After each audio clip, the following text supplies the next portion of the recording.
Hello everyone, today we talk about the 11th century instances of Reformation. I already made multiple videos on this.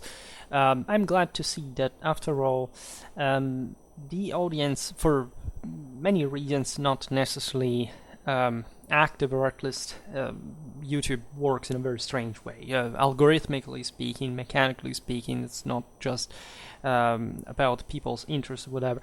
That my Christian history content, probably medieval Christianity, so this, as you understand, manualistic sort of cut. Introductions, criticism, something a bit more in-depth objectively on the history of the medieval church have attracted a decent amount of viewers. Could be maybe too early to say that because there are ups and downs. This is completely normal. But as we have noticed every step of the way regarding this topic, of course, there is always a logic, right? That's the problem I had myself when I studied medieval history at university. Nobody really made me understand what ecclesiastical history was really about. I mean, there was something, actually a lot about that. I come from a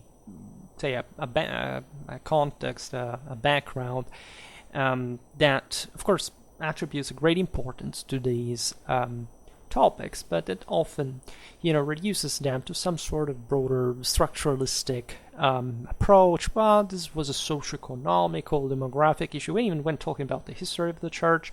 And not get me wrong, there is all that, as we will see now as well.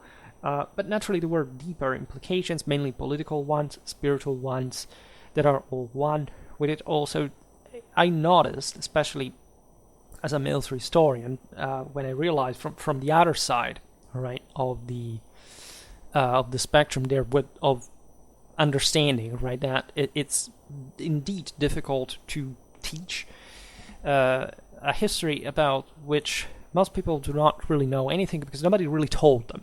Nobody really habituated them to think that. I can appreciate that from a polymological point of view, but I understand the more I read and study about the medieval church, medieval Christianity in general, that how true that is. And I hope we're going to make more religious history videos in general, not just about this ones, and making the point why, of course, these topics are so important. This is not the first time we address the 11th century, and especially what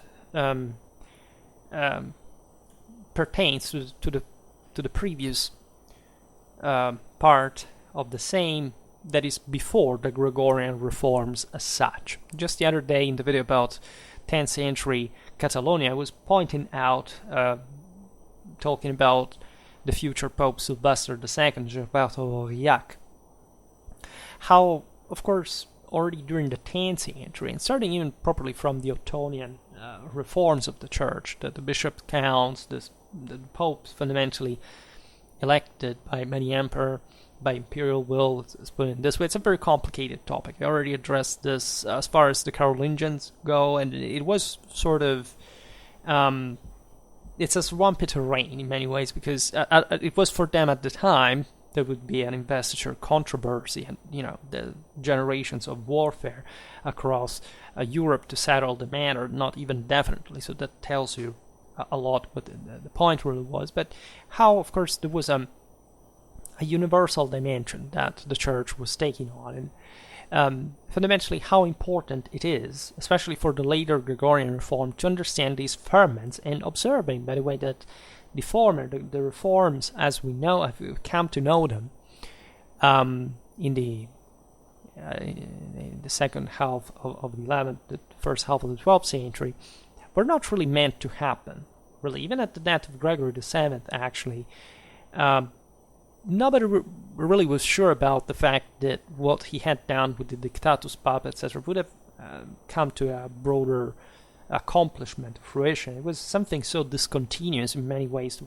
what had been the same papal tradition, that was, in fact, notably would be other popes later that really altogether have even a greater, decisive, let's say, in fact, role in the ultimate victory of the reform within the empire. But this was part of a broad empire. Which empire? That's something we have always discussed. As you know, we know which empire it was, not sarcastically or ironically, because there is only one empire, all right?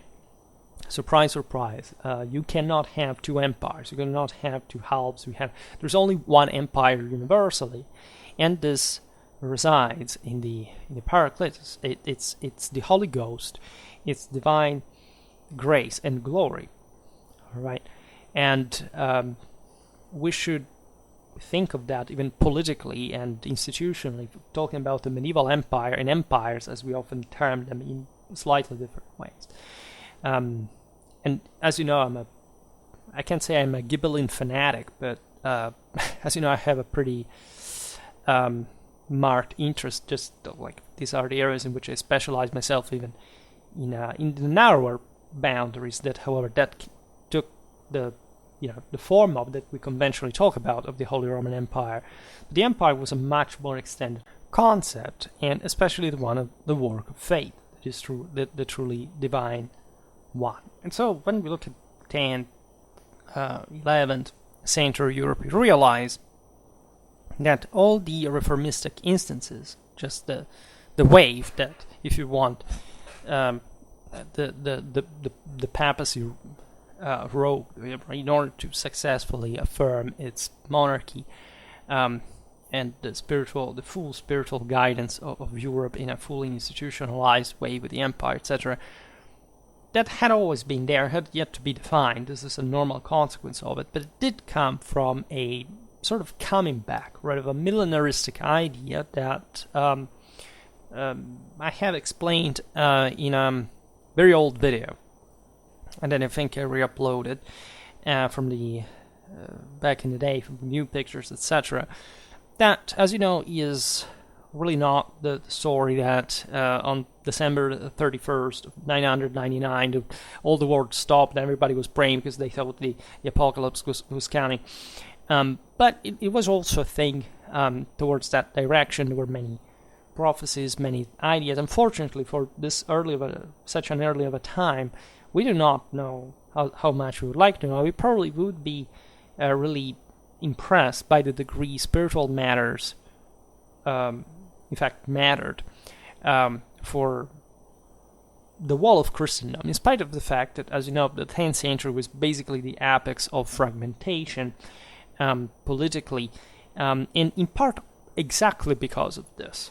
Not just there was a broader Christian conscience and awareness in the West, in the Latin Germanic world, and expanding here, as we will see and we know already, beyond, right, through the universal authorities and so on. But truly in the conscience of the individuals, right? And only this can explain, in fact, in a world basically without state, at least compared to our own, and especially, again, in the 10th and 11th century, where lots of things had yet to be formed, feudal monarchies in primis, and just in the more developed areas of Europe, really the monastic reformation, all these movements, as initially, let's say, evolving, right, having to define, finding their boundaries, their meanings, etc., are nothing short of extraordinary. And we know that people at the time, of course, thought to be modern in the way that, say, the equivalent we can roughly trace in that sense. They truly believed that these questions were of incredible importance and had actually much clearer ideas than we think, religiously wise, both in local and international affairs. There is a very famous passage from Raoul Glaber that you find cited basically in every single medieval history manual. At least, in continental Europe, we were very fixated with this passage. You will learn it's a beautiful imagery, but as I was saying before, for example, you don't find that stuff for military historians like us, right? But Glaber, famously enough, was a Cluniac monk, so he was speaking from the heart of the monastic reformation that today we will not discuss, but I will make naturally and hopefully multiple videos about the Cluniac reforms. wrote equally famous work, the Historia, describing in a very picturesque way the during the 11th century, the history basically of the 11th century, with very famous imagery. One is the following: the year after 1000 of the Passion of the Lord, and actually it is then 34, obeying to the will and the mercy of God, the rains ceased, and the cleared sky came back to shine, crossed by favorable winds, while the serene azure meadow of the sky showed the magnanimity of the Creator. All the countryside covered themselves lovingly of a lively green and of the abundant harvest, and this finally put an end to famine. Right? You understand how poetically talented and sensitive this author was, right? And of course, this doesn't necessarily correspond. Of course, there were regularly famines, natural disasters, etc., like in every time. But indeed, there was a sense here. It's more the spiritual predisposition, the moral predisposition of the author. There was a sense of expansion, like of a.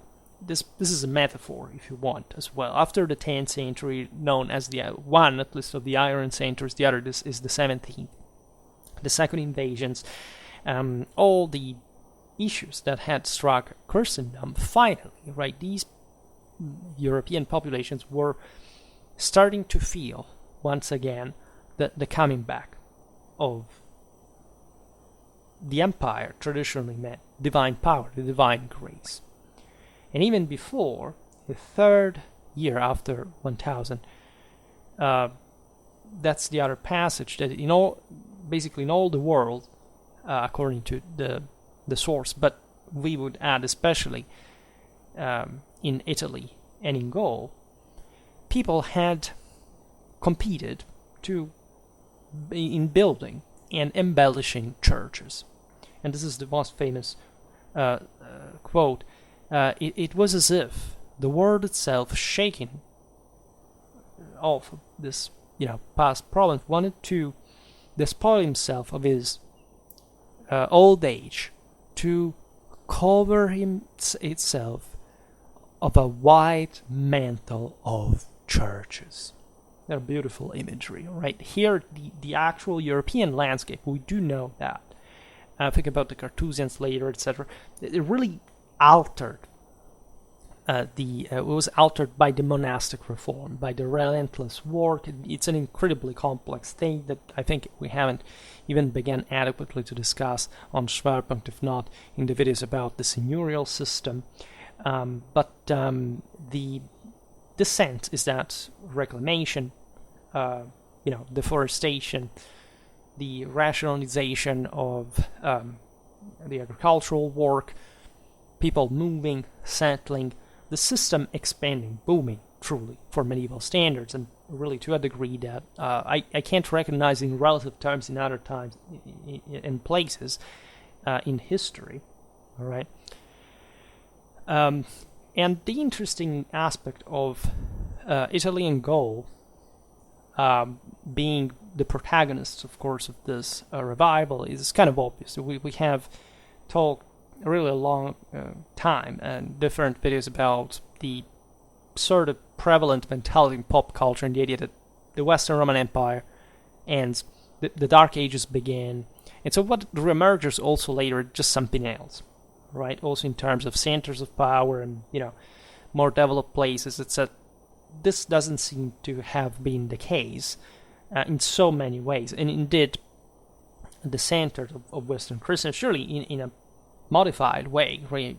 Italy and Gaul had undergone the Germanic invasions. This had, however, basically turned out successfully, political institutional sense. It was still Romance countries that had their important degree of urbanization, of sanitarism, of demographic concentration, communications for the time. Again, it's from these countries really that you see that the greatest advancements. Already in Carolingian times in the 8th century, that was true. Think about the polyptychs for our sources for Carolingian farming, etc. They're essentially these places, especially northern Italy, northern Gauls of France, if we want to be precise in that terminology. These were complex territories, right? And we have to talk perhaps about them in a bit more comprehensive way in our history, say historical region series, because I made a lot of stuff about provincial, regional history, but never quite about like entire countries in this broader sense, right? There were different languages, different, literally different polities, and that all had played an important role. But indeed, right, in this essentially Western axis in Europe, you start seeing an important revival that really starts from the bowels of the earth, that has to do with this enormous agricultural, demographic resource. I mean, most Europeans were basically concentrated in these countries to really erect this extraordinary amount of churches, of monasteries. And so you understand that there was a need for that, right? This was, say, not... it was obviously a moment of revival, but it's still a very primitive, poor and archaic world. And yet, you find this enormous, comparatively, amount of resources invested in the spiritual affairs. This alone, right, aside from the poetic passage of Glaber, is well known, even just from all the other sources available. This was actually happening, right?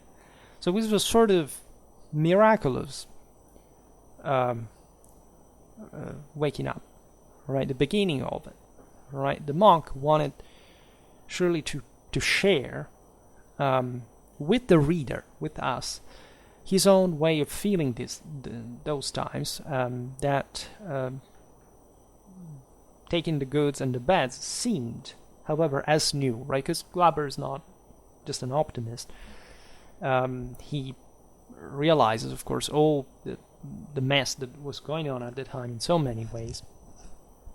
And I will not digress here on debunking, of course, the myth of the year 1000, especially in a technological sense, the idea that we have been told, they began to sow differently, to harvest differently, they introduced this type of plow and this. There is actually no evidence of this having happened, or especially in the most advanced agricultural areas, nor it seems that the crop rates actually went up, particularly during this time. It was just a myth. What was actually making this expansion, that is instead undeniable, is an incredible moral force. It was literally molding, as we've seen, the earth as such, and on God's image. In this regard, this is the beginning of, in so many ways, what would bring to the peak of medieval civilization, the great cathedrals, and the great cities, the revival of universalism to a very deep degree, also spiritually and traditionally. And indeed, we know that this state of affairs had been going on for a while. Like the 10th century at this point is where historians identify what we could see documentarily only in the 11th century, so inventing the idea of the year 1000, but because somebody had already done something before in order to have that available for us, right? As there is no doubt that surely the 11th century was a better, more productive one of the 10th, right? But in relative terms, you could be surprised, surprised by the struggle, by the effort of the people making this. They weren't doing that because, I don't know, all of a sudden became richer, more prosperous. Very often this colonization, deforestation was happening because of hunger, because of sheer desperation, right? But within it, like the organization, the waking up to the world etc., was contributing to gain more confidence, to organize better, to rationalize better. The feudal elite was leading this marvelously. Also to the benefit of all those more communal cultures that eventually would rise dramatically from this. So within this image of the many churches that this time would have covered the land, we can see the idea of a new initial well-being that would have involved humanity in the different sectors of their existence. But in this sense, what were the signs of this also to some other level, and also in a spiritual way? This is what we're talking about now.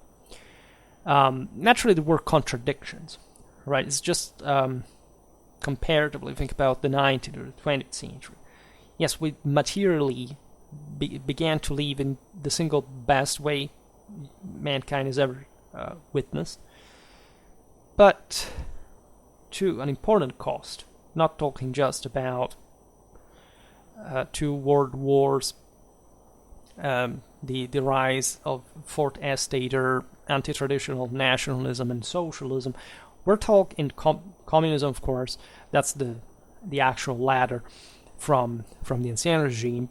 Nationalism is the first step towards socialism, and whether you like it or not, I don't care anything about. I'm just warning you. And the contradictions, morally, spiritually, politically, are evidently there, right?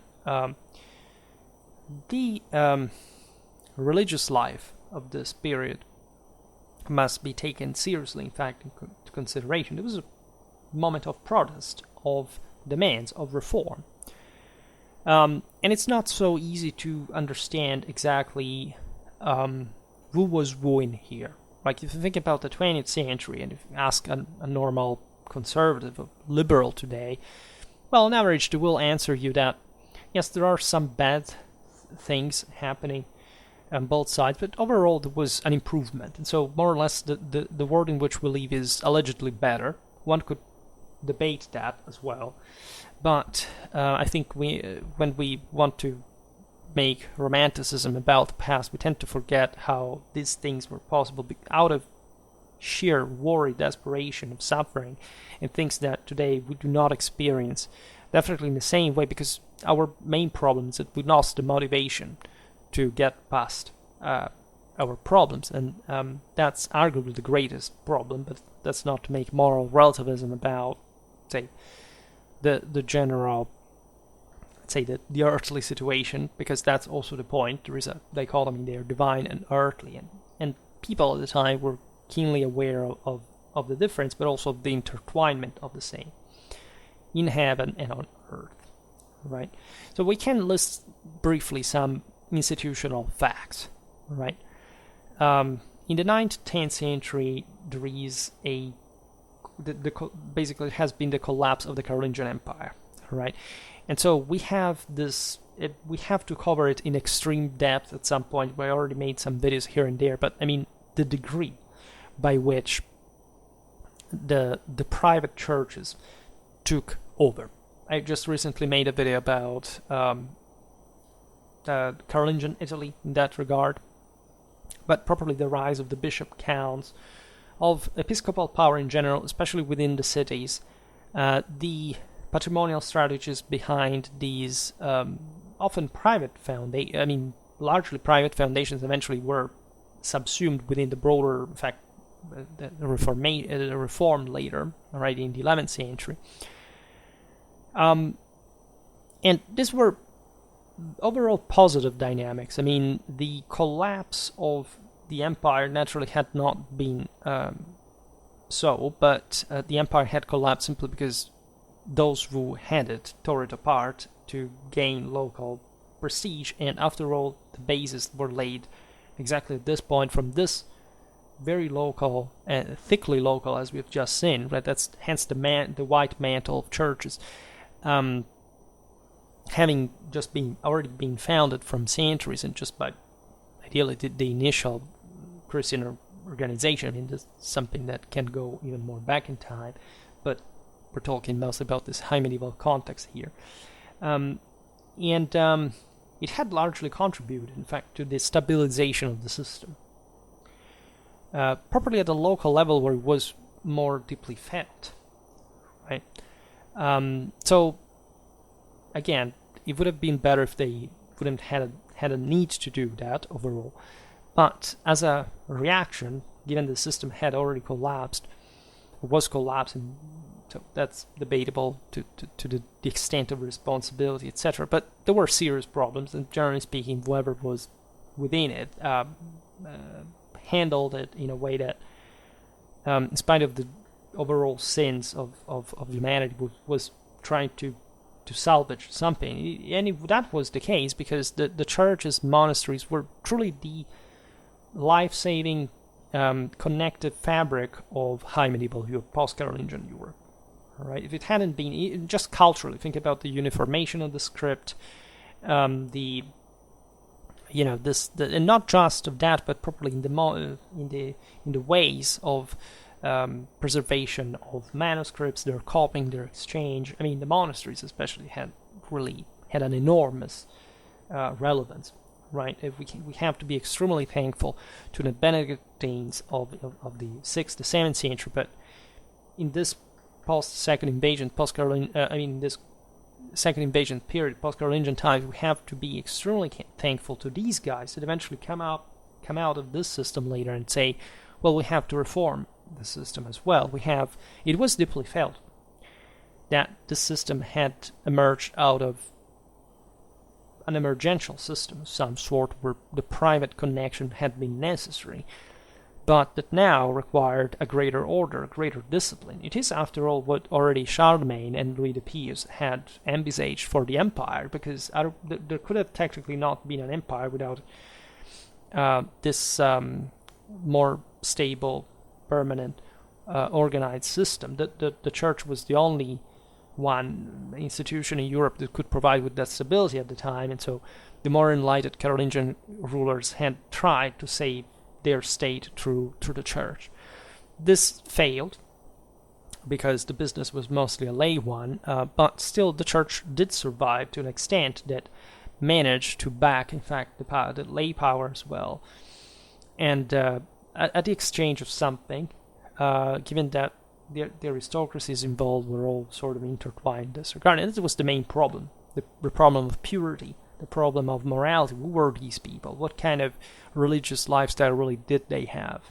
Right? Many abbots, bishops, they were just living like laymen. They were just raised in the house of some. They were brothers of the local other lay lords. They lived in the same way as warlords, as hunters, as lovers, everything, but mostly preferring the Gregorian forms. It was okay, really, and constitutionally, I mean, also in our Christian sense, or the local right to have children. As bishops, as priests, etc., it was not seen upon with particular positivity, but it was not, of course, the worst of the issues there. And I already discussed this in some other video about there is a playlist about the Gregorian Reformation, also about this regulatory issues. It was not much about the fact that the clergy would have children, but how this interacted with the administration of their churches.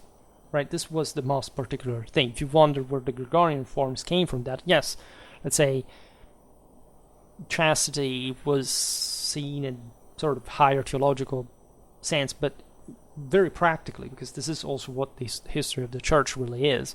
It was truly about this nepotism that was afflicting the system.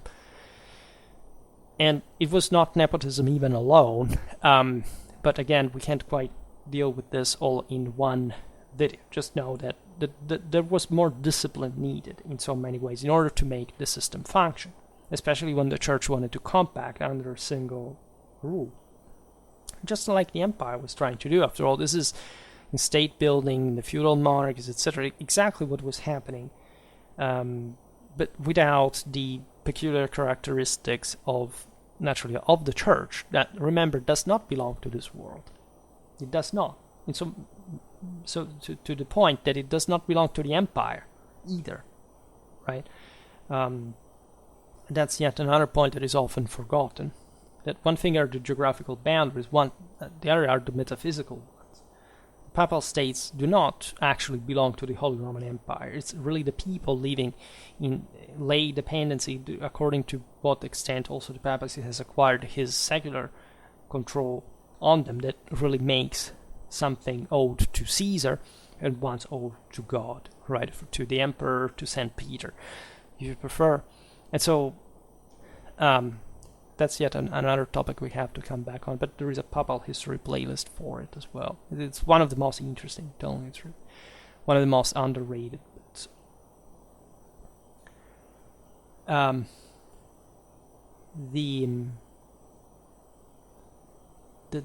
sense, what is the sense of this privatization? That the problem is not just about the elite. This is about the religious life of the populations. This is how the decisive moral majority, so the one that any government needs to in order to rule in the first place at any time, and for which every single people is exclusively responsible about every single damn thing that happens to them. And there is no escape on an imperial Catholic traditional basis on that. There is this pure moral relativism and anti-traditional ideology. It has nothing to do with... Let's skip this idiotic notion that people's opinions actually matter when one tries to fulfill the actual thing. Here, that's the problem. These people would not succeed because there was sin, right? So you needed the decisive moral majority to rule, but that's not the full charge, the battery, right? And so, hence all the problem of the cura animarum and the let's say all the problems deriving from the different conceptions and management of the same centers of the religious service that, as we've seen, were provided with also substantial secular power, the bishop counts being the greatest example, in an imperial policy, within an imperial policy, by the way, so not just by themselves. I mean, technically they had acquired comital powers by themselves, but now they were certified, confirmed, legitimated by the empire and other lay authorities.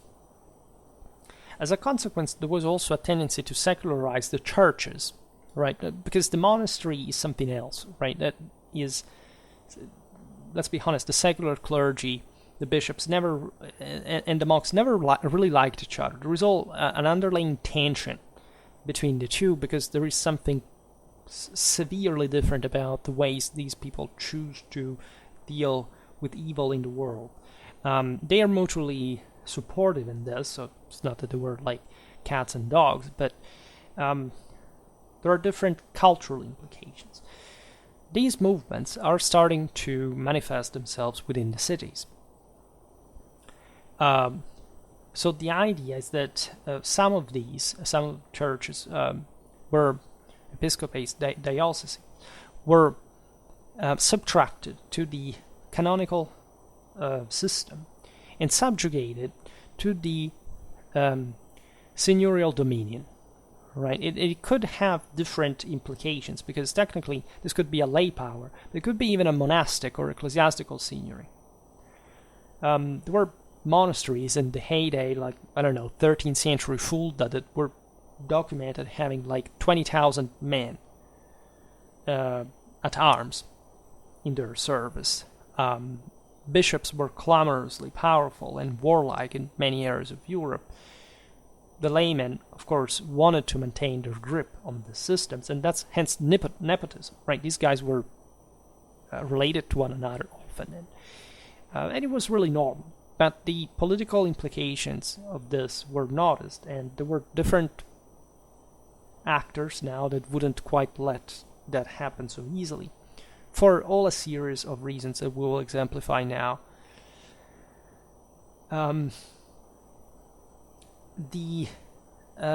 Say what was happening between the emperor and the pope, for example. The idea that the Ottonians arrive in Italy, they fundamentally confirm the bishop counts to maintain control of the peninsula, of the Italic kingdom at least, they try to take it all over, also from the south, from the Byzantines in the south. But what they do basically is they start appointing also their favorites as bishops and even as popes. All right. Well, this down the hierarchy was done in the same way, habitually and locally, by the dominus on the churches. Right? They controlled them. They had made of the churches some goods similar to the patrimonial ones. Right? And the churches have privileges, exemptions. They can't quite be treated like that because, and that's also what the Gregorian reforms were really about. This doesn't belong to someone. It belongs to God.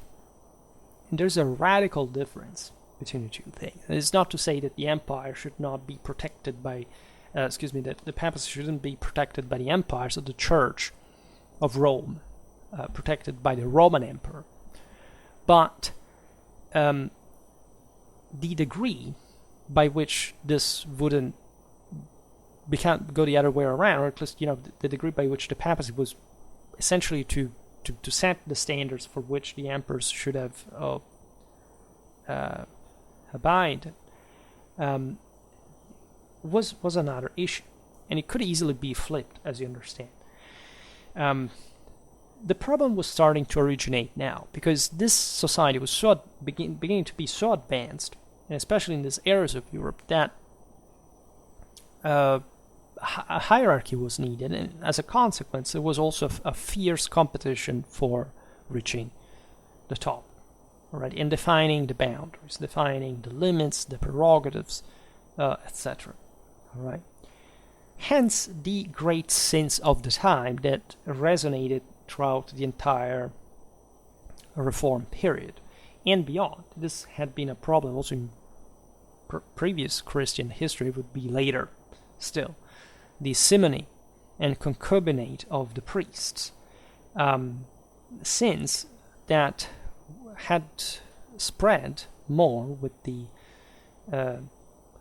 fading of that sort of royal protection that was still, acting technically as the one of a true monarch, right? Even the empire had problems in this, even in the 10th century with the Teutonians, to fully provide with a state, right? One thing is floating over a very wide area that basically supports you because they know that you're not going to go so deep at the root with the local control.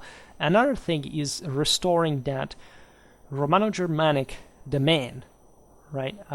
Public authority that in theory had been there legally, and that was to be in fact ruled by this super guy that, however, needed thus a sort of super state. And so this had been a problem again since Carolingian times in the Renovatio Imperii. It was at the root of the same. So the reaction came from multiple sides, and all institutions were involved in this. I mean, the empire and the papacy being the universal authorities, just everybody else following.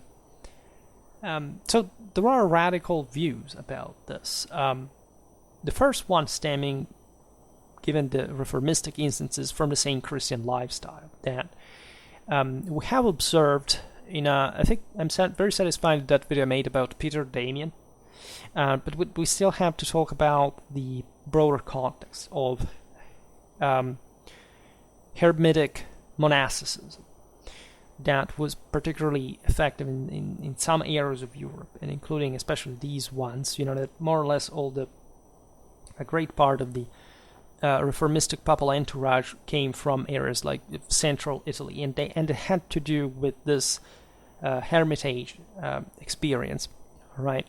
Some centers, famously enough, were the Camaldoli, Vallombrosa, and there were great figures, really, like Romuald, living between 952-1027, the St. Peter Damian, who just mentioned, 1072, or John Walworth, Walbert, 990 roughly. Also for Romuald, we don't know exactly when he was born, in 952.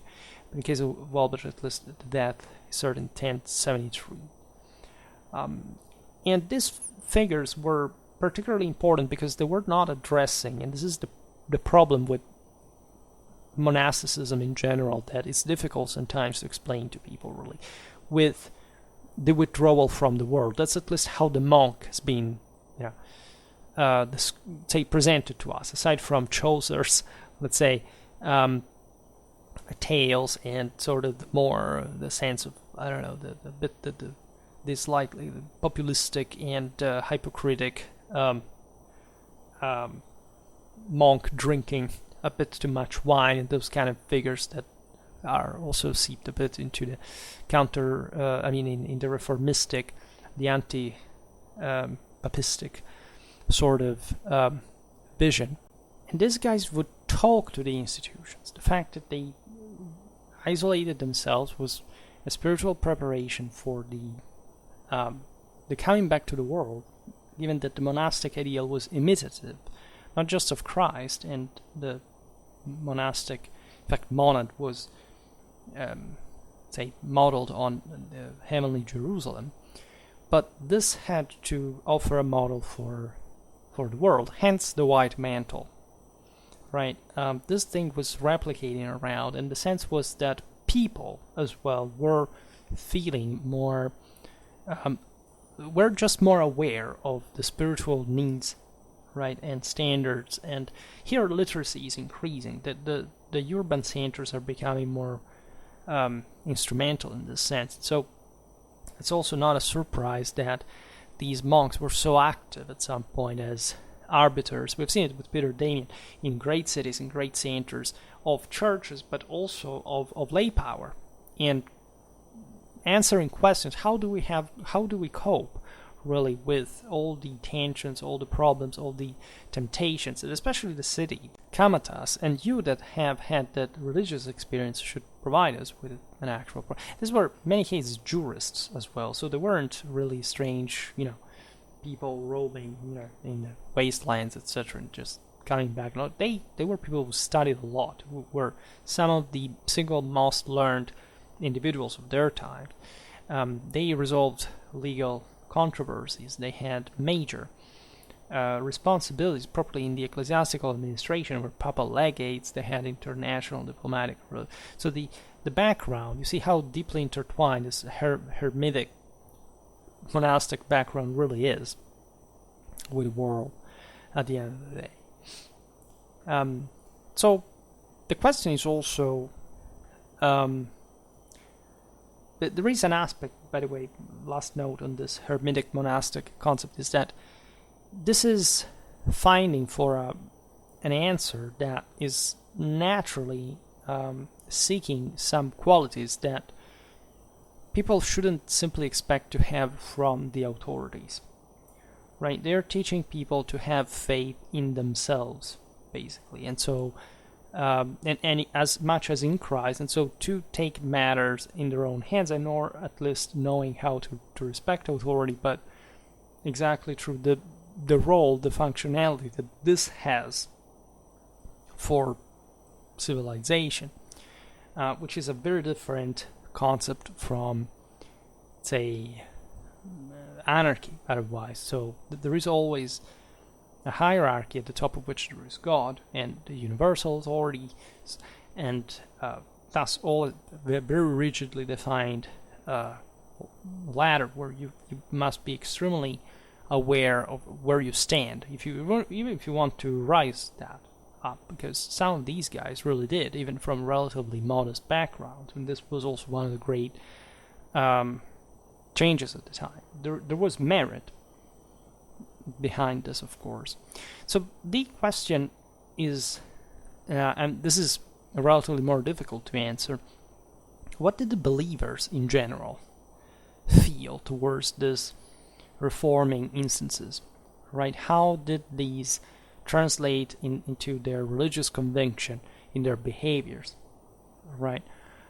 This is difficult because it's like asking like what the average person believes today. It's just a puzzle, right? We can find some patterns, but there are always exceptions, and the contents sometimes can overlap. It's complicated, and you can imagine how much this is for the 11th century, for us, in order to investigate the same question for the 11th century population of these centers. Doesn't matter how better documented at practically any other area in the world these really are. So one way is, of course, to look at the political action, right? There is a religious conviction, but also behavior. And there is literal war going on. And this is something that we tend to skip when looking at these chapters of sort of before the Gregorians, and trying to understand really to what these power struggles were connected. That there was actually a lot of battles, sieges, expeditions across Europe, all because of these problems. May seem like, oh wow, how? Or did they just read something and went going at war with that? No, that's not it. As I explained, this was part of the question. That's, you can't quite look away from God when trying to solve your problems, and actually, especially more when that is the case.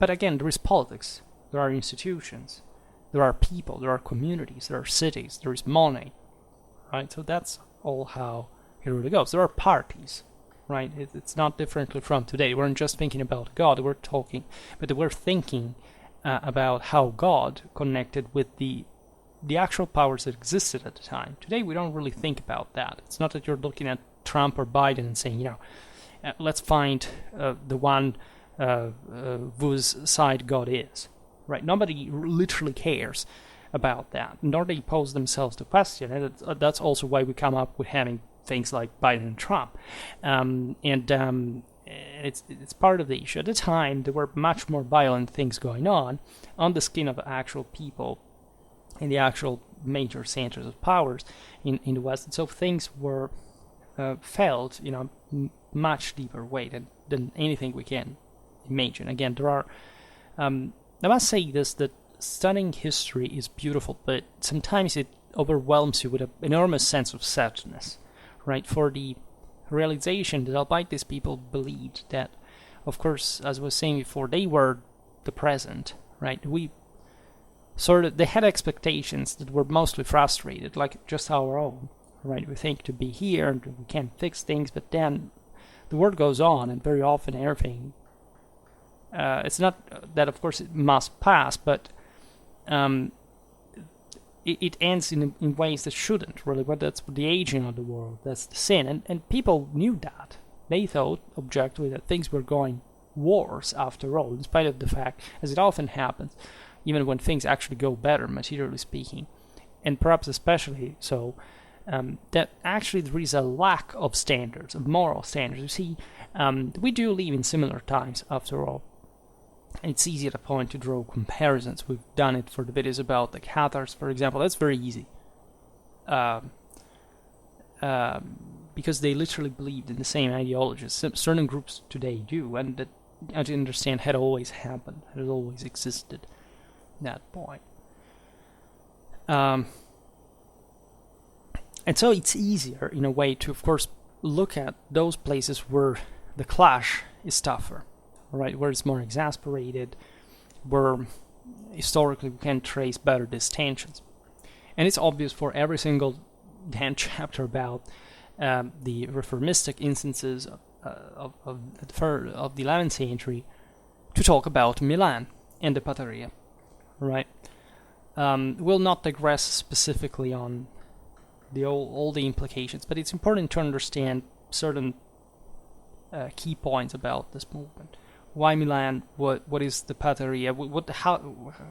How is this connected with universal authorities? Well, in many ways, you already know the answer. Like, Milan was basically to rise as the largest city in Europe. It was thus, in many ways, the city par excellence. There were this popular were not populistic movements. There was a very powerful church, but also very strong lay powers. It was essentially one of the seas in which the German kings would become kings of Italy, and thus the conditio sine qua non could be crowned as Holy Roman emperors, hence the papacy, hence Germany, hence military expeditions, Lombardy being a connection between southern, central Europe, etc. In fact, easily the greatest tangent was located. Milan would later, as you know, be the head of the Lombard League. There were already problems that were, sort of taking shape already in the same dynamic. Communes do not exist yet, right? They started at the end at least of the 11th century. I made multiple videos. I have to make more about specifically cities like Milan, Florence, Venice, etc. because I made some, I think, very short introduction at some point, but then I passed just to other centers. But these ones should be made. They're too long individually for the historical regional series unless I cut them like from different centuries at a time. And indeed, again, in the Lombard city, we find a very strong popular movement that is characterized by the violent repression of simoniac and concubinary priests, accompanied by attempts to set Christian life on a more authentic participation. Naturally, the implications of the Pataria are sort of difficult to frame fully, right? From one side, you can see sort of populistic movement led by the masses that were fueled essentially by the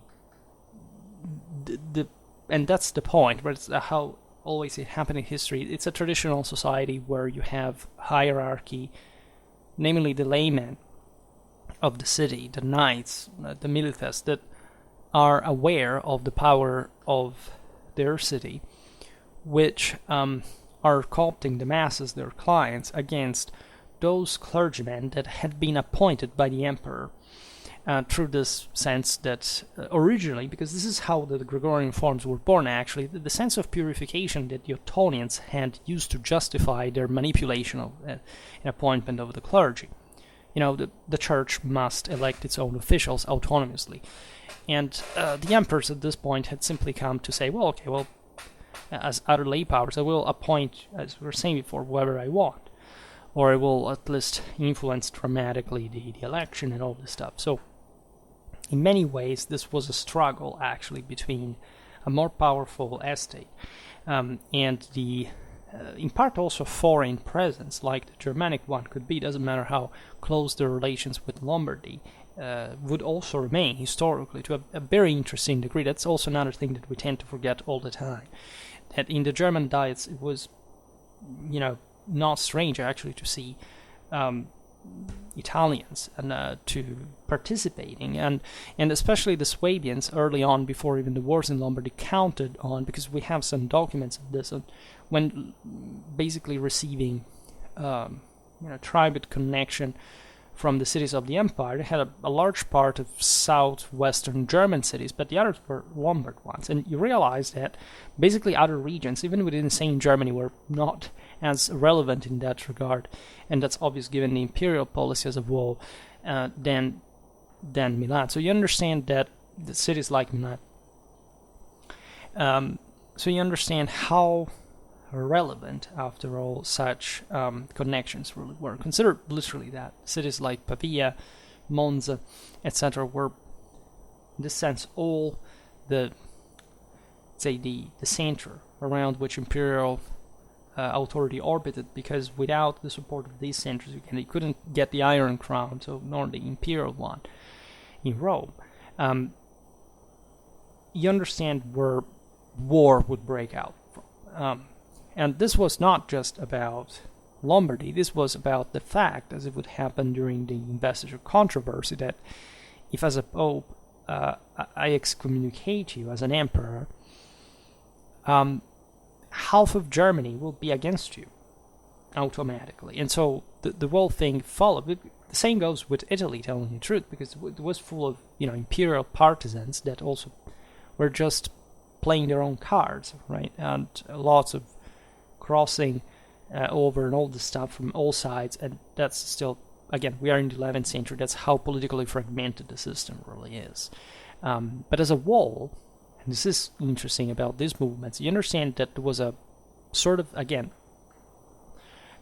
Western Christian awareness about the ensemble of this system.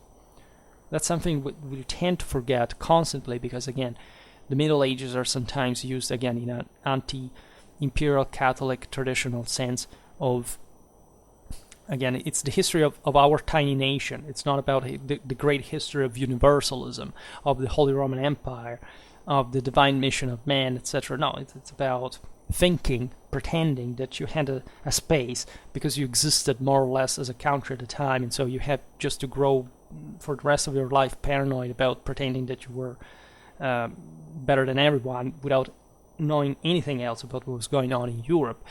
This is instead the greatness of Europe, that already at the time was as a huge pneuma, right, spiritually speaking, that pumps in blood and makes this enormous Western civilization booming, because they were tense, they were worried about this problem, they were concerned about the issues and how to solve them, right?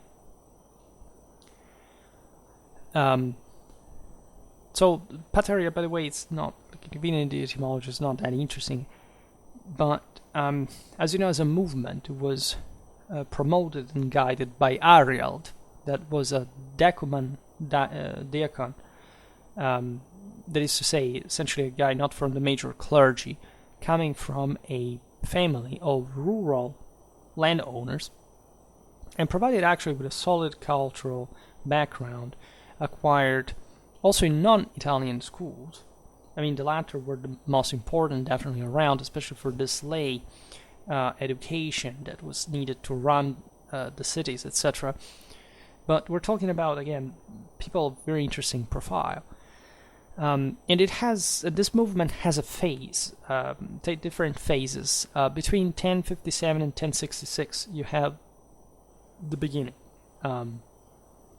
until the assassination of his historical head, so Ariel, that in fact would become a saint because of that, and subsequently until 1075, under the direction of, as we were saying before, a Miles Erlenbald, right? So this is interesting because it shows you that there is a connection between the clergy, and so a conflict within the church, the clergy itself, and the knights, the military class, right? And the Milanese, you see, that's an important thing to remember also about this proto-communes, is that I made a video, by the way, that is titled Power Before the Communes or something like that. If you go in the medieval, say in the Italian commune playlist, you will find that. It explains you who were the guys who held power. And Milan, historically, would also maintain a very strong and robust military class. After all, they were so, because they were so affluent that, as we've seen here, also the connection with the clergy and the, say, land property in the district, it was all about that, basically. Milan would never have, in fact, a popular government, right? It may sound strange because the association we most to do is Guelphs, meaning popular strength, right? Not quite, especially in Lombardy. I mean, don't get me wrong, the people here was powerful. The infantry is, let's say, the best infantries in Europe were essentially developed here, but the control over the system was always at least joined by the church, the militas, and the people, basically. And the latter never came to power in Milan. If not at the very, very, very end of the Middle Ages, there is something called the Ambrosian Republic that, however, was very short-lived and was a full seigneurial moment the Sforza would take over. And basically, it's just the exception that confirms a very rigid rule.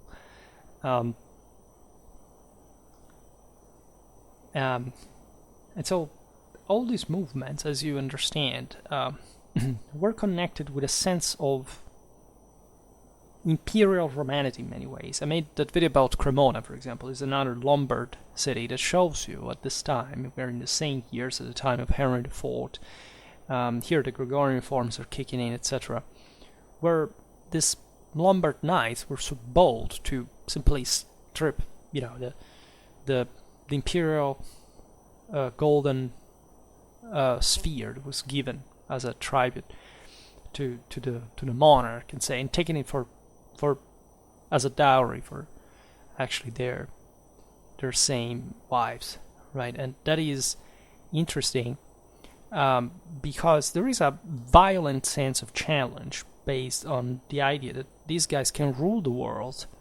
I mean, they're challenging the emperor himself.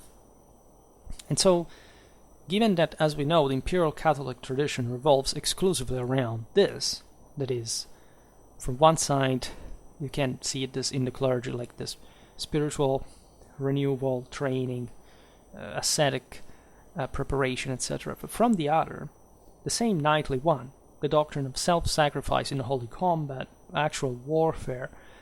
And so these events of the Pataria, given this clerical knightly connection, show this great facts and inspiring ideas of enormous significance, and also towards this more general reformistic climate, right? The Pope would have never accepted in Rome what the Pataria really was, because at that point would have been against the same rule of, okay, in Rome it would have not been possible anyway, because the barons and the church in that sense were much stronger. I mean, the Roman people were also pretty violent and sort of unruly, but the sense is that the Pope preferred to blow on the ember of this populistic rage against the emperor to basically, let's say, unhinge Milan from that imperial control. Because especially Milan and Ravenna, together with Rome, were truly also the greatest churches in Italy. At least in the Italic kingdom, as such, they were very powerful. They had been competing with Rome, especially Ravenna. And the emperors had tried, in fact, to secure their ecclesiastical candidates there, now that essentially in Rome it was evident that the church was not to back down, like in the previous generations, just to have popes appointed by the emperor. So that's why it's so rough, and why all these things come to be.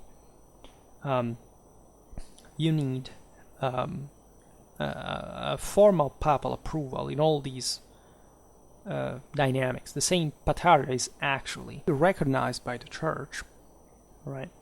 And this would, in a sense, even create some important precedents from other movements of a, say, evangelical nature, because it's complex also to see theologically what was behind this. But just think about the Pauperistic-evangelical movements.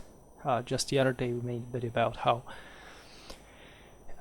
say, the triumph, another leitmotif of, say, especially the history of Mendicant orders, how they took over the city space, right? So it's not even that far away in time. It's just 1 century, right, or slightly more. These are the same places in which the Pauperistic-evangelical movements, including the heterodox, when not heretical ones, would spread. So in a sense, the papacy paid even for this, in order to achieve its monarchy, its independence, and then had to wrap this up by channeling these popular movements for the way they had been recognized, and they had already those sort of again, disturbing instances revolving around the problem of wealth, how to cope with that, etc. And so the church had to make this enormous work of constituting itself as a true state and controlling the entire Western spirituality without impositive force, if not the support of lay powers, to have itself recognized, and even succeeding in doing so, with an incredible civilizational output, by the way. I mean, just think about canon law that goes in parallel at this point with the revival of Roman law in civilistics, and we've seen this many times, like the birth of universities. I mean, it's happening at this point in cities like in northern Italy. Bologna is the greatest legal. It's the first university in Europe, but also the most important studium for jurisprudence. All right, and the revival of Roman law that started from Longobardistics, all these issues with the imperial authority that had always been ruling from there. By the way, that it's that complex and that's so intertwined that it's also frustrating to just speaking about this in such generic terms when there are actual stories that we have to tell about, I mean, politically, how every city was dealing with this in a way or another. So let's just look at a bit the wall, right? Some episode about that. There is a story written by Andrea da Strumi, that was a follower of Ariel, that wrote, in fact, about the latter's life after his murder.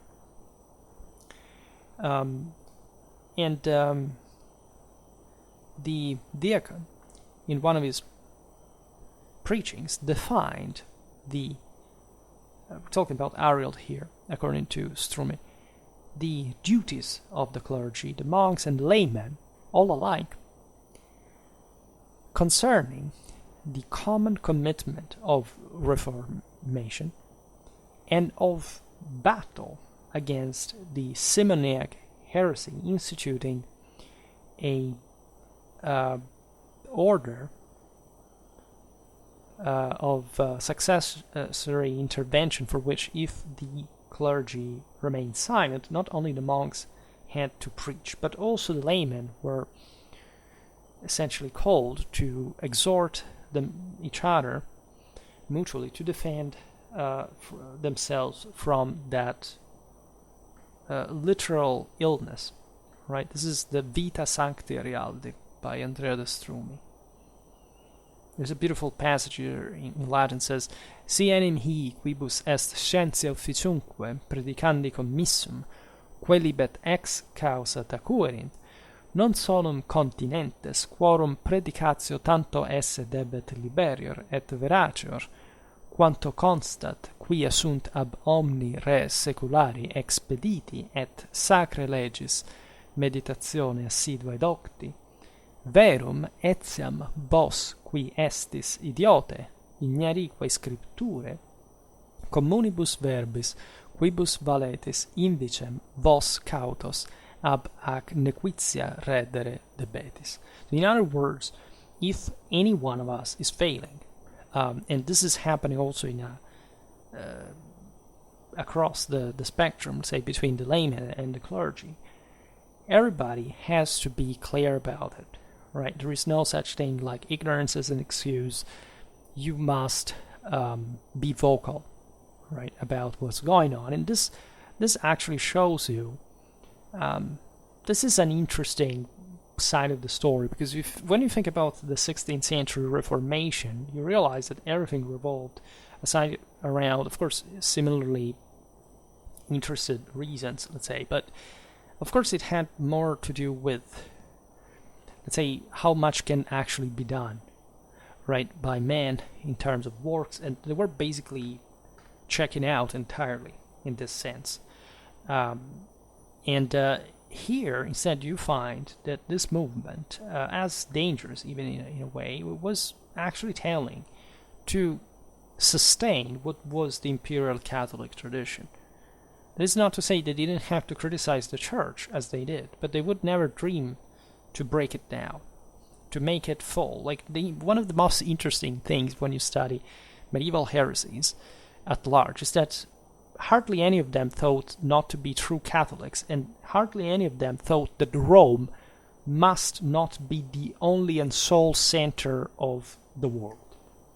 Right? The Roman papacy was considered the only lighthouse and beacon, right, of light, really, in a spiritual sense. And it couldn't be otherwise. They were just maybe complaining about Rome, but never denying Rome. What happened in the 16th century is something much darker, right? And, of course, also destructive in that regard.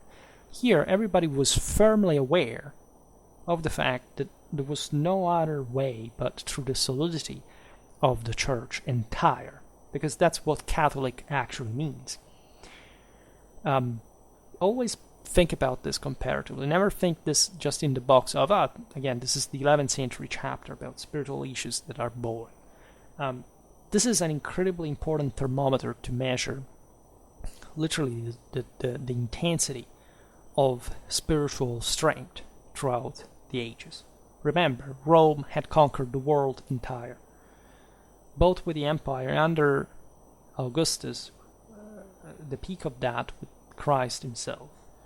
In everybody, here we are more than 1,000 years later, but say 500 years after the fall of the Roman Empire, everybody here still believes that there must be a reformed Roman Church, because without the Roman Church, humanity cannot go anywhere, not even wishing for, pretending that there was another option. Right? So just think how powerful that Catholic continuity really was in the actual universal understanding of what needed to be done. This is a bit like the tripartite order of, the clergy, the warriors, the warriors, right? It's very similar to not just the Indo-European thing with Dumezil analyzed. Interesting, though, it's still actual way, but literally here we've seen Ariel, we've seen Erlenbald, a clergyman, a knight, both connected also by a civil background, and the case of Ariel, very high education by world standards, there is no doubt. Equally here, a powerful guy that basically takes under his sword, his cingulum militaris. Remember what that means in the Ghibelline Middle Ages, in the actual meaning of bearing the sword, and the fact that you have a part of imperium that lives within you. This is what a medieval knight thought like, not that obscene renditions of TV shows that are just an abortion of human dignity that most children, most young adults have been indoctrinated into in a purely decadentistic and aestheticistic sense of, now a hipster is a Viking, right? We're getting to these levels of mental deficiency. You must start from real medieval history. This is real medieval history, right? And you must listen what these guys had to tell you. So this, when Andrea Strumi was writing about Ariel, naturally he's telling his story about this. We do not know what Ariel thought. Andrea was just a biographer. But there is a logic in this author's work. For example, in the repartition of functions, the supplency action, this problem was mostly attributed to, and properly so, to the monks, according to a vision that was proper of the same Andrea, that was a monk and a scribe, entered in the same monastery of Vallombrosa, the one of the great Hermetic movement that had produced such great reformistic names. In fact, Andrea shared its reforming activism. But in spite of this, and that's to say how complete really and morally and scientifically this education was, the fact that the simple believers, as we have seen here, says Vosqui estis idiotae ignarique scripturae, right? Communibus verbis, right? So you were basically ignorant and just illiterate, so that haven't even properly read the scriptures on your own. Most of the society was oral, still there were great readings, etc. The centers had not lost what was already the Roman attitude to reading in that sense. Communibus verbis meaning, like, you speak in vernacular, by the way, so you already have their Latin, being really unintelligible to the commoners, even in a Romance land, and in such a literate one, where basically Latin would take differently from other places along to be, not to be say, let's put it better, the vernacular would take longer to become a literary language, right? So here these believers are called in the biography on Arild, to be particularly present in the voicing of the concern. Even if they were theologically literate, as this passage points out, they had to supply for the silence, to compensate for the silence of the clergy, right? Evidently, what Andrea was meaning here is that the laymen themselves the commoners had to preach, right? The exhortation to speak, and speaking not only, what does this mean really, is that people have to start becoming orators. Now, it meant that these people would have not spoken, if not within their own homes, about these issues. Now, these guys were called, again, remember, this is something that gets to eventually the birth of the communes here. It's happening, right?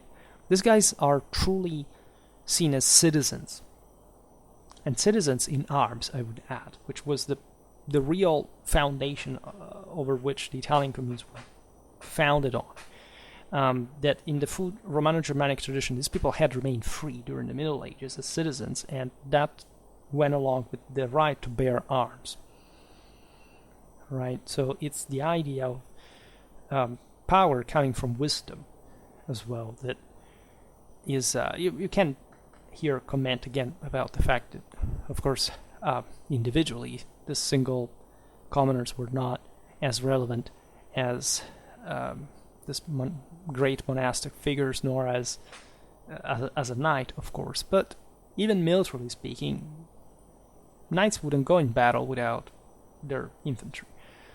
And especially in these places, infantry was, again, a hell of a might. So here, the monk is speaking to not just a crowd, right, of beggars, of illiterates, of some strange shapeless mass, right? It's talking about a body of citizens, something that had to become fully aware of that political capacity. To contrast, remember that according to the Patarian movement, what was an interference from the Germanic imperial authority, which was, of course, a huge deal. These guys were not, it's not really about Germanic or Romance, whatever, but there was the sense that, however, again, you didn't have to trade on this city rights to, and of course these were proud imperial subjects, and it would always remain that even after the Peace of Constance, etc. Just they didn't accept, in virtue of their freedom, their church being, in a sense, poisoned by the inadequacy, the moral inadequacy of the clergy. And this is particularly important.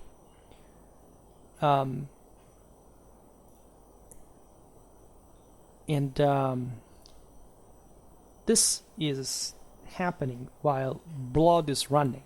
As you've seen, Arild had been killed. The knight Erlenbald takes on the leadership. There are battles, sieges, destructions. There are lots of things going on. I mean, heretics burned at the stake. there are very interesting things happening, and not just in the city of Milan, but say all around and beyond.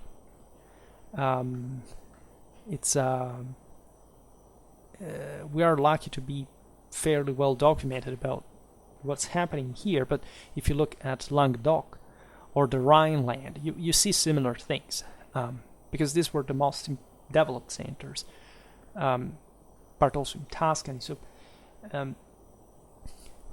one has to be aware of that European dimension we were talking about before. There is, in this sense, a broader point, that is the possibility for a Catholic to surpass, to redeem oneself.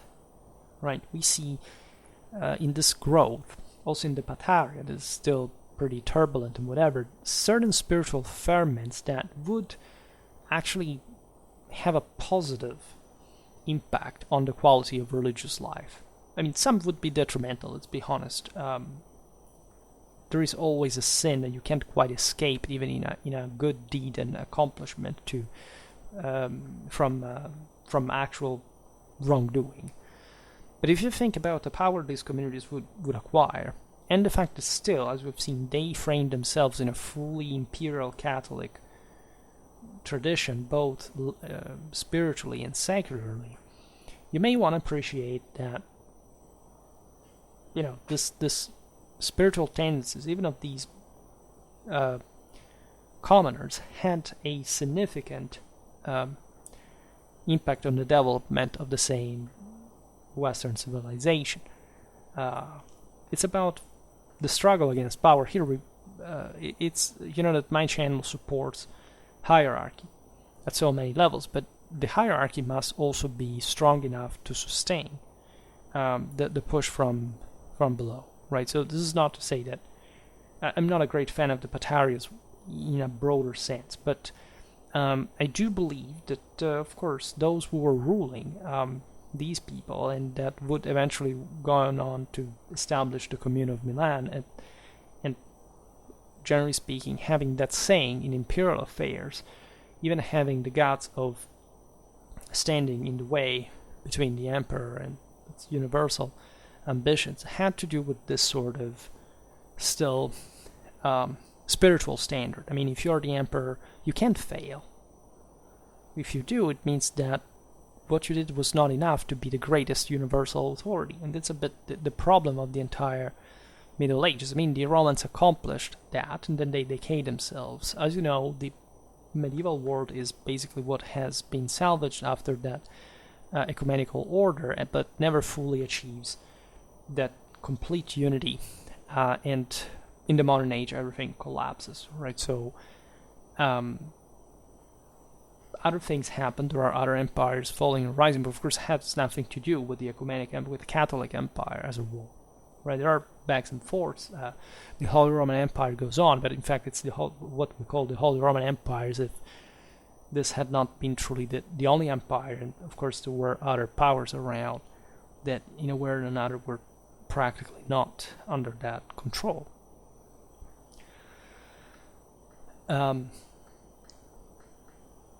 Ariel, as we've seen, has, in his preaching especially, has a very strong impact. The guy was very educated, so he knew his deal, beyond what, in a sense, we can also understand here.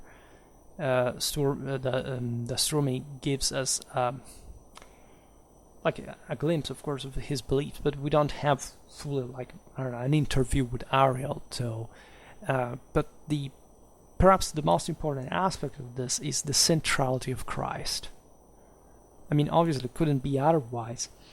The Christomimesis, the imitation of Christ, becomes source of discernment to evaluate fit or unfit priests, right? We talked in the video about Diocletian, for example, about the Donatistic heresy. There were some problems about, of course, these movements that were heterodox, but not heretic at some point, that sort of re-emerged with European civilization in the same medieval one. medieval times, from antiquity, and they were basically the same, right? Are these priests fit or unfit? There was surely an enormous degree of sort of puritanic hypocrisy, because, as we explained at the beginning, it wasn't much about whether these guys had children or not, but say if their children succeeded them on in the ecclesiastical office, by whom were these guys just named originally. There were all these issues, right? But it was still a way to discipline the clergy in a way that had objectively not done to some extent, and that had surely brought sin and decadence and some issues that could not simply be ignored, right? So the best, like in all the difficulties, and just think about the war, the destruction, the bloodshed happening here, think about all the pain, the misery, the suffering. The most important thing here is bearing the cross. Remember when at the beginning we said how was this system expanding through just, money fall, raining from the skies. No, these guys were making it. These were the people that were literally molding Europe into that system that we well know, and they saw the bitter reality of it, the hard work, the suffering, the struggles, right? So witnessing the truth up to the martyrdom in a holy life, Andrea speaks of veritas sanctitatis in his work, in say with a balance, with a humility of heart, right, is what seems, in a way, also retrospectively, a form of discipline for the same people, right? It wasn't just about the elite, etc. Again, this Ariel was not really much of a poor person himself, so there is a balance that is being sought after. And Milan, as we were saying before, perhaps represents some of the top balance institutionally, politically, because of the aforementioned equanimity of the church, of the knights, of the people, right? You understand they would govern together, and that's why also the city was so successful after all. So Ariel's proposal to his many lay followers, finally, was to be witness of to the truth enclosed in Christ's life, and thus in the Gospels, in the Scripture, so much so that the comparison with the Bible, especially with the books of the New Testament, that was drawn through the meditation on different verses read and commented by the Patarian preachers, became this essential moment of religious growth and sort of the main road to salvation.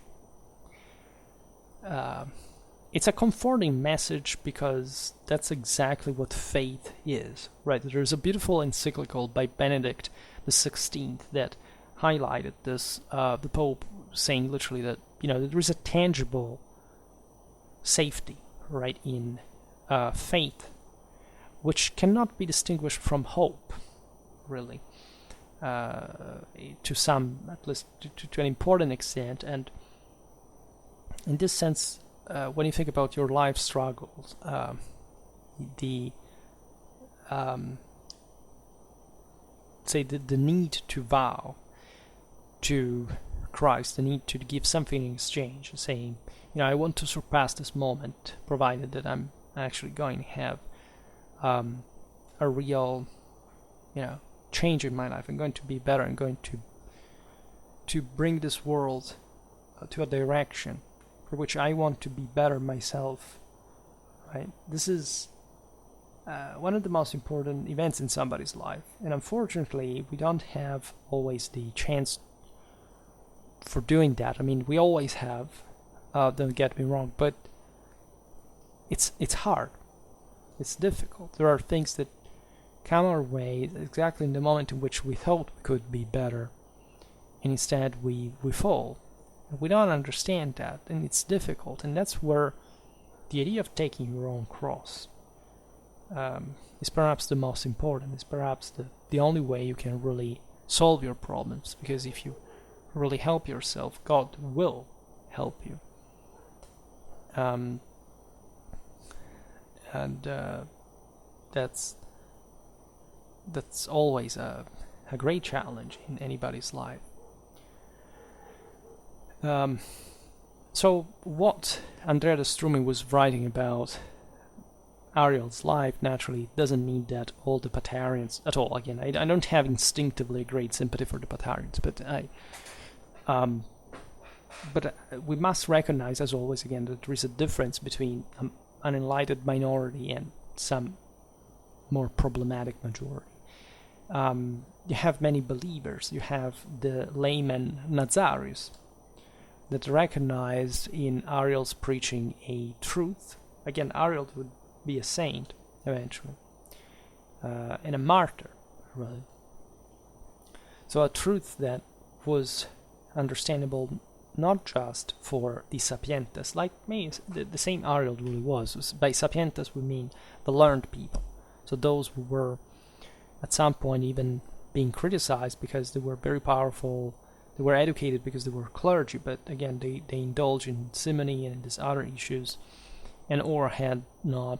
Again, there was a clergy that it was not a class struggle. There were some characters of that, but of course there were plenty of bishops that were sort of accepted, were supported by these movements, etc. So it's complex, right? But that also common people, that the individual person could be at least could exploit the spark of divinity that exists within man in order to make the world better and saving, as we've seen, also those who were sinning within the clergy. I think this is a very beautiful concept. It's not just the other way around. It's showing that the world answers. That it's not just the clergy that hides, that goes into a hermitage and then comes back and nobody understands. It's also the life, the struggle, the work that confers something to this community that is worth being shared and strengthening together. All right.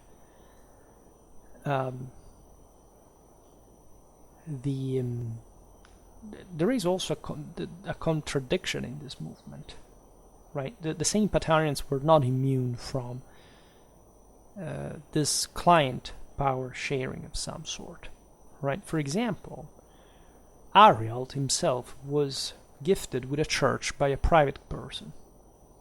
Naturally, this was happening within a context in which, again, these clergymen were close to many laymen, as we've seen, and so it was all about these clients and power, etc. But it depends, of course, on what kind of church you want to administrate. And it is very relevant that this is happening on the eve of the Gregorian reforms, or during the Gregorian reforms, actually. It's also the amount of people that share this, which is fascinating. As you know, that doesn't automatically, especially if you think about today's social network, equate to a great positive thing just per se, but it still has to do with the capacity of leading. It's the imperium that says if there are so many people that are able to do so, and this is actually not going downhill, but Europe is rising at this point. There is a force really within these people. It's really what that spark of divinity within everyone was felt to be needed in order to save the world, and not to simply hide it away, just thinking that this was again a society where just there were peasants out there breaking their backs in the fields and some parasitic establishment. That's not how, especially this time, or any other largely really ever was, right? This also means that hierarchy, of course, never comes less. This system, the same Patarian one, could have not been possible without the support of the elites. Which elites? That's another story, and that's, if anything, I can advise you to watch that video I made about the importance of the consulate in the foundation of the Italian communes, right? The military meaning of that, because that's literally what is happening here with these groups. And as we were saying before, there is an evident connection also with the 12th century Pauperistic-evangelical movements that, as you know, in fact, the church herself, by that point, the papal monarchy, will be able to co-opt. And again, I made lots of videos about the mendicant orders and, more broadly speaking, the Pauperistic-evangelical movements, the Cathars. And you can see there how some groups made it because they were successfully complying and obeying and understanding the need of hierarchy, and exist still today, and others instead were wiped out because they were simply a danger, a threat to the system.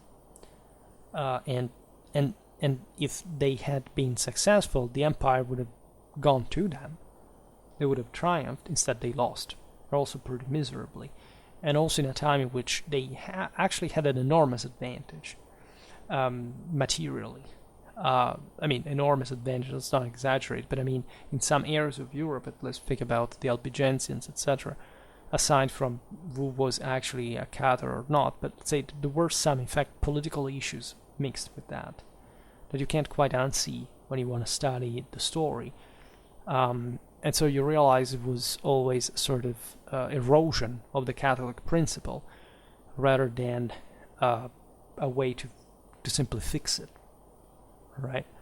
And so it's always very worrying and complicated to appreciate the actual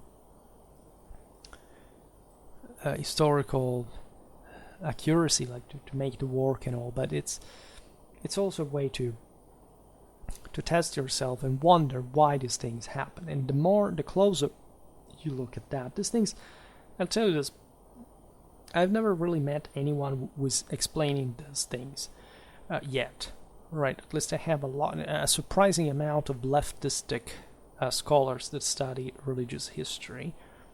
And interestingly enough, at least where I come from, not really to debunk religion or to demonize it or whatever, as I think many atheists think that really those who study religion are either they believe in God or either they must destroy it some way. I really say it because I can't think of certain environments where people think, but why do you study Christian history? Like, I don't know, it's a major, enormous field of studies all over the civilized world, with hundreds of thousands of scholars, to say the least, that continuously in every lay university, humanistic faculty study these things on a regular basis. If you have never really entered that world, if you think it doesn't exist or there is no reason, well, good luck with your cultural background. But aside from this, the actual connection with everyday struggles and what we're going through right now, I think it's extremely relevant. I think it's extremely congruent, right? It shows you feelings and ideas and contradictions and problems that are really our own, are the same ones. They're clothed in different ways. They're depauperated of meaning and whatever, but today, I mean, compared to the past one, but let's say they are really the same thing. They really are what we can't really, I think, see otherwise. Alright. Well, for today, however, I stop it here. I just hope that you enjoyed this video. If you did, please share it. Otherwise, leave a like or subscribe to my channel if you're interested in my upcoming content. As always, I thank you heartily for listening to me. I wish you a nice time and see you next time. Bye.